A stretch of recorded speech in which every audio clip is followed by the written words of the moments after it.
আজকে মেকানিক ভাইদের দেখাবো 4 স্ট্রোক বাইক ইঞ্জিনে পিস্টন রিং কিভাবে সেট করতে হয়। সবার প্রথমে অয়েল ব্যান্ড রিং লাগিয়ে নিই, তারপর দুটো কভার রিং থাকে, তার ভিতরে আমি নিচে যেটা আছে সেটা আগে লাগাবো। আর দেখে নেবো মুখটা কোন দিকে যাচ্ছে, হালকা চেপে হাতে এইভাবে, ঠিক এইভাবে দেখো, এটা নিচের দিকে, তার মানে আমি ওই মুখটা নিচেই রাখবো। দেখো আমি নিচের দিকে লাগাবো, আর পয়েন্ট করা আছে ওখানে ওয়েল্ডিং 1 ওয়েল্ডিং 2 মার্কিং, সেইভাবে লাগাবো। প্রথমে আমি নিচের রিংটা লাগিয়ে নিচ্ছি, তাহলে উপরের রিংটা বসাতে সুবিধা হবে এর জন্য। এই দেখো এইভাবে। তো আমি নিচের রিংটা লাগানো আমার কমপ্লিট। এবার লাগাবো ওয়েল্ডিং 2 উপরে যেটা আছে, ওটার মার্কিং আমি আগে থেকেই করে নিয়েছি।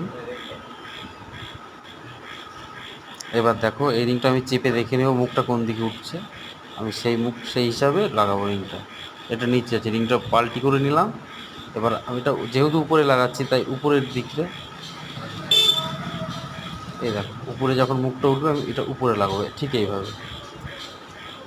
তোমরা এইভাবে লাগাতে পারো, এইভাবে কোম্পানি লাগায়, খুব সুন্দরভাবে গাড়িটা চলবে, সমস্যা হবে না কোনো, আর অনেক দিন লাস্টিং করবে।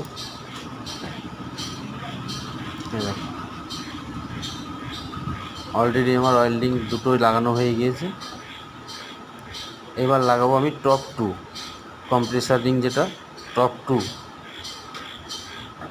দেখো তার মার্কিং করা আছে আমার পিস্টনে, আমি আগে থেকে মার্কিং করে নিয়েছি।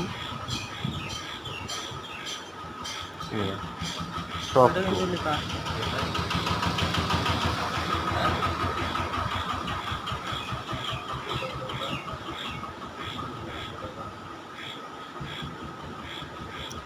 এবার আমি টপ 2 রিংটা খুব সুন্দরভাবে লাগাচ্ছি। বেশি টানাটানি করা যাবে না, রিং ব্যান্ড হয়ে যেতে পারে, খুব সাবধানে লাগাতে হবে।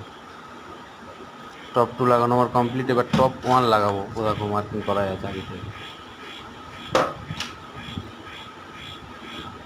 তো এইভাবে তোমরা রিং লাগাও, এতে পিস্টনটা অনেক দিন লাস্টিং করবে, কোনো ধোয়া টোয়া মারবে না, মোবিল খাবে না।